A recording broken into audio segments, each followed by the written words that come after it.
நம்ம தமிழ்நாட்டில் டிஎன்பிபி இபி டிபார்ட்மெண்ட்லேருந்து வந்திருக்கக்கூடிய ஒரு சூப்பரான நோட்டிஃபிகேஷன் பற்றி தான் நம்ம இப்போ பார்க்க போகிறோம்.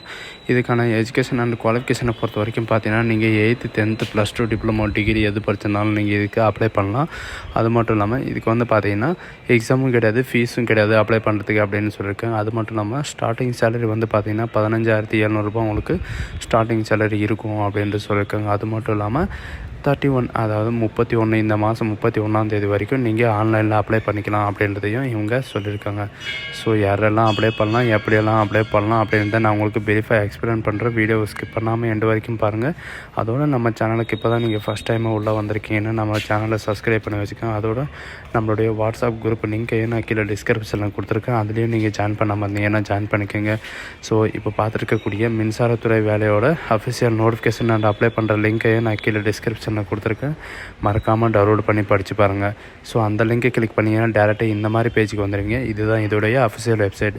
தமிழ்நாடு எலக்ட்ரானிக் சிட்டி அப்படின்னு இருக்கு இல்லைங்களா, தமிழ்நாடு எலக்ட்ரிசிட்டி ரெக்கவரி கமிஷன் இருக்கு இல்லைங்களா, இதுதான் நம்மளுடைய டிஎன்பியோட அஃபிஷியல் வெப்சைட்.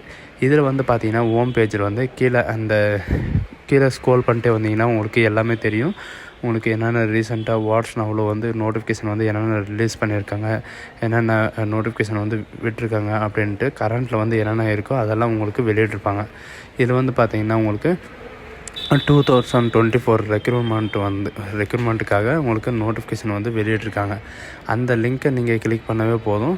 இப்போ வந்து பார்த்திங்கன்னா வாட்ஸ் நவ்னு இருக்குது இல்லைங்களா, இதில் வந்து உங்களுக்கு அப்படியே ஸ்க்ரோல் பண்ணிட்டே போயிட்டே இருக்கும். To fill up one post of office assistant அப்படின்னு இருக்கு இல்லைங்களா, இது வந்து நமக்கான நோட்டிஃபிகேஷன். இதில் வந்து பார்த்திங்கன்னா இது அந்த லிங்க்கை கிளிக் பண்ணவே போதும், நீங்கள் இந்த மாதிரி வந்துடுவீங்க. தமிழ்நாடு எலக்ட்ரிசிட்டி ரெகுலேட்டரி கமிஷன் அப்படின்னு இருக்குது. இது வந்து பார்த்திங்கன்னா இவங்க கொடுத்துருக்க 12 நம்பர் கொடுத்துருக்காங்க. இந்த ஜாபுக்கு ஏதாவது உங்களுக்கு டவுட்டு அந்த மாதிரி இருக்குன்னா இந்த 12 நம்பருக்கு கால் பண்ணி கேட்கலாம். அப்படி இல்லைன்னா இவங்க கொடுத்துருக்க இமெயில் ஐடியோ வெப்சைட்லேயோ இவங்கக்கிட்ட வந்து சாட் பண்ணி நீங்கள் கிளாரிஃபை பண்ணிக்கலாம் அப்படின்றத சொல்லியிருக்காங்க. அது மட்டும் இல்லாமல் இது எப்போ ஓப்பன் ஆகிருக்குன்னு பார்த்தீங்கன்னா ஜூலை 5 உங்களுக்கு அப்ளிகேஷன் வந்து ஓப்பன் ஆகிருக்கு.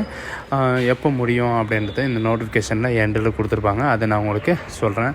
அது மட்டும் இல்லாமல் இந்த ஜாபோட ஆக்ட் என்னென்ன இருக்குது அப்படின்றது எல்லாமே தெளிவாக சொல்லியிருக்காங்க. போஸ்டிங் வந்து பார்த்திங்கன்னா ஆஃபீஸர் அசிஸ்டண்ட் டிரைவருக்கும் ஆஃபீஸ் அசிஸ்டண்ட்டுக்கும் உங்களுக்கு 2 போஸ்ட்டுக்கும் உங்களுக்கு இது பண்ணுறாங்க. ஃபஸ்ட்டு வந்து பார்த்திங்கன்னா ஆஃபீஸ் அசிஸ்டண்ட் கம் டிரைவருக்காக ஒரு வேக்கன்சி விட்டுருக்காங்க. இதுக்கான எஜுகேஷன் அண்ட் குவாலிஃபிகேஷனை பொறுத்த வரைக்கும் பார்த்தீங்கன்னா நீங்கள் வந்து 8th படிச்சிருக்கணும் அப்படின்னு சொல்லியிருக்கேன். 8th ஸ்டாண்டர்ட் வந்து படிச்சிருக்கணும். உங்களுக்கு வந்து பார்த்திங்கன்னா தமிழ் லாங்குவேஜ் சரளமாக தெரிஞ்சிருக்கணும் அப்படின்னு சொல்லியிருக்காங்க.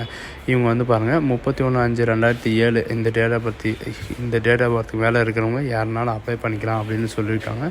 அது மட்டும் இல்லாமல் இதுக்கு வந்து பார்த்திங்கன்னா எஜுகேஷன் அண்ட் பே லெவலில் வந்து உங்களுக்கு பார்த்திங்கன்னா உங்களுக்கு சேலரி வந்து லெவலில் 1 வரைக்கும் இருக்கும். 15,700 50,000 வரைக்கும் உங்களுக்கு ஸ்டார்டிங் சேலரி இருக்கும். அது மட்டும் இல்லாமல் உங்களுக்கு இது வந்து எப்போ அப்ரூவ்ட் ஆகிடுச்சுன்னு பார்த்தீங்கன்னா 11/10/2017 இந்த இதிலேருந்து உங்களுக்கு அப்ரூவ்ட் ஆகிருக்கு. சரிங்களா. அது மட்டும் இல்லாமல் ஏஜ் வந்து பார்த்திங்கன்னா 30 வயசுலேருந்து, அதாவது 30 நாட் கம்ப்ளீட் வந்து 30 வயசு ஆகிருக்கக்கூடாது. 30 வயசு ஆகாமல் இருந்தீங்கன்னா நீங்கள் இதுக்கு அப்ளை பண்ணலாம். இது 18 வயசு ஸ்டார்டிங், 18 வயசுலேருந்து 30 வயசு வரைக்கும் நீங்கள் அப்ளை பண்ணிக்கலாம் அப்படின்னு சொல்லியிருக்காங்க. 30 வயசுக்கு மேலே ஒரு நாள் போனாலும் உங்களால் அப்ளை பண்ண முடியாது. அது மட்டும் இல்லாமல் இங்கே நோட்டீஸில் வந்து பார்த்திங்கன்னா உங்களுக்கு சில ஸ்டாஃப் அண்ட் கண்டிஷன் கொடுத்துருக்காங்க, அதையும் பார்த்துக்கோங்க. ஆஃபீஸர் அசிஸ்டண்ட் போஸ்ட்டுக்காக மேலே பார்த்தது வந்து இது வந்து பார்த்திங்கன்னா திரும்பவும் இன்னொரு போஸ்ட் கொடுத்துருக்காங்க. இதில் வந்து 4 வேகன்சி கொடுத்துருக்காங்க. சரிங்களா. ஆஃபீஸர் அசிஸ்டண்ட்டு குவாலிஃபிகேஷன் பொறுத்த வரைக்கும் இதுக்கும் வந்து பார்த்திங்கன்னா நீங்கள் 8th ஸ்டாண்டர்ட் பாஸ் பண்ணியிருந்தாலே போதும், நீங்கள் இதுக்கு வந்து அப்ளை பண்ணுறதுக்கு எலிஜிபிள் தான். இதுக்கு மேலே நீங்கள் 8th 12th டிப்ளமோ டிகிரி அந்த மாதிரி நீங்கள் எது படிச்சிருந்தாலும் சரி வந்து 8th பாஸ் பண்ணியிருக்கோம் அப்படின்னு சொல்லியிருக்காங்க. பே ஸ்கேல் வந்து உங்களுக்கு பார்த்தீங்கன்னா உங்களுக்கு 15,700 50,000 வரைக்கும் உங்களுக்கு சேலரி இருக்கும். உங்களுக்கு வந்து தமிழ்நாடு தான் போஸ்டிங் இருக்கும் அப்படின்னு சொல்லியிருக்காங்க. இதுக்கும் வந்து பார்த்திங்கன்னா 30 வயசு வரைக்கும் நீங்கள் அப்ளை பண்ணிக்கலாம்.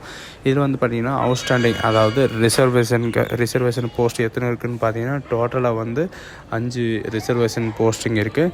ஆஃபீஸர் அசிஸ்டண்ட்டுக்காக வந்து பார்த்திங்கன்னா ஓபிசி எஸ்சி எஸ்டி இவங்களுக்கெல்லாம் பார்த்தீங்கன்னா எவ்வளோ வேக்கன்சி இருக்குது அப்படின்னு ரிசர்வேஷனில், அதாவது ரெக்கமெண்டட் ரிசர்வேஷனில் வந்து பார்த்திங்கன்னா உங்களுக்கு என்னென்ன ஜாபில் என்னென்ன இருக்குது அப்படின்னு சொல்கிறத கொடுத்துருக்காங்க. ஆஃபீஸர் அசிஸ்டன்ட் கிளம் டிரைவருக்கு வந்து பார்த்திங்கன்னா உங்களுக்கு 2 வேக்கன்சி கொடுத்துருக்காங்க சரிங்களா. அது மட்டும் இல்லாமல் இவங்க ஃபில்லப் பண்ணி எதில் அனுப்பணும் அப்படின்ட்டு சொல்கிறத கீழே வந்து ஸ்க்ரோல் பண்ணிட்டு வந்தீங்கன்னா உங்களுக்கு தெரியும்.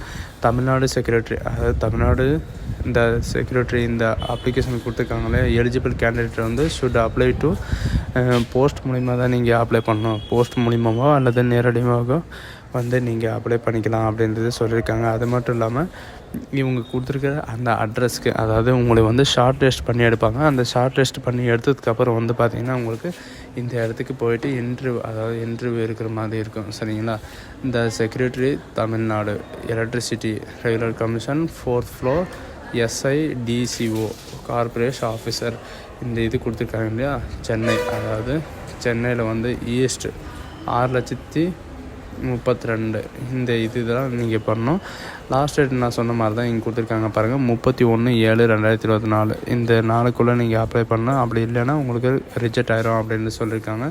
அது மட்டும் இல்லாமல் சம் கண்டிஷன் வந்து பார்த்திங்கன்னா தமிழ்நாடு எலக்ட்ரிசிட்டி சிக்னேச்சர் எல்லாம் போட்டிருக்காங்க. இதுதான் நம்மளுடைய அஃபிஷியல் நோட்டிஃபிகேஷன். எந்த அப்ளிகேஷன் ஃபில்அப் பண்ணணும்னு பார்த்தீங்கன்னா இங்கே பயோடேட்டான்னு கொடுத்துருக்காங்க இல்லை, இந்த பயோடேட்டாவை தான் நீங்கள் ஃபில் பண்ணி அனுப்புகிற மாதிரி இருக்கும். அப்ளிகேண்ட் நேம் கேட்டிருக்காங்க. போஸ்ட் என்ன போஸ்ட்டுக்கு அப்ளை பண்ணுறீங்களோ அந்த நேம் கொடுக்குற மாதிரி இருக்கும். அப்ளிகேண்ட் நேம் அண்டு ஜென்ரலாக நீங்கள் மேலா ஃபீமேலா அப்படின்றத கொடுக்கணும். கம்யூனிட்டி OBC MBC அதுவும் அட்ரஸ் கேட்டிருக்காங்க. அட்ரஸும் தெளிவு கொடுத்துருக்காங்க. Name of father name, age of ஃபாதரோட ஏஜ் கேட்டிருக்காங்க.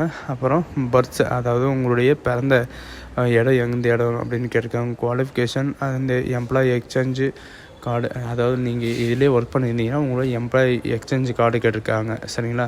அது மட்டும் சம் கண்டிஷன் கொடுத்துருக்காங்க. அதெல்லாம் படிச்சுட்டு உங்களுடைய சிக்னேச்சர் கேட்டிருக்காங்க. இந்த சிக்னேச்சர் வந்து நீங்கள் போடாமல் நீங்கள் ஃபில் பண்ணி அனுப்புனீங்கன்னா உங்களுக்கு ரிஜெக்ட் பண்ணிடுவாங்க. ஸோ இது ஒரு நல்ல வாய்ப்புன்னு கூட சொல்லலாம் TNBயில் வேலை பார்க்குறதுக்கு. இது யாரும் மிஸ் பண்ணிடாதீங்க. ஸோ இந்த வீடியோ உங்களுக்கு பிடிச்சிருந்தா உங்கள் ஃப்ரெண்ட்ஸ் அண்ட் ஃபேமிலிக்கு கண்டிப்பாக ஷேர் பண்ணுங்கள். இது வந்து பார்த்திங்கன்னா உங்களுக்கு வெப்சைட்லேருந்து உங்களுக்கு எல்லாமே கீழே டிஸ்கிரிப்ஷனில் கொடுத்துருக்கேன். அதையும் மறக்காமல் படித்து பாருங்கள். So thank you.